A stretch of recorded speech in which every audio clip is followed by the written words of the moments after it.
রক্তে আগুন লেগেছে, লেগেছে রে লেগেছে,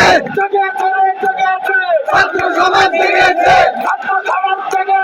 লেগেছে রে লেগেছে। সংগ্রামী জনতা, আমি লুৎফর রহমান, সমন্বয়ক বৈষম্য বিরোধী ছাত্র আন্দোলন। আমরা এই মুহূর্তে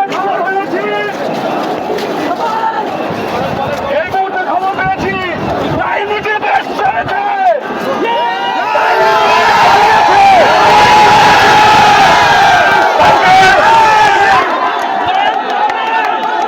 পালাতে দেওয়া যাবে না।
Happy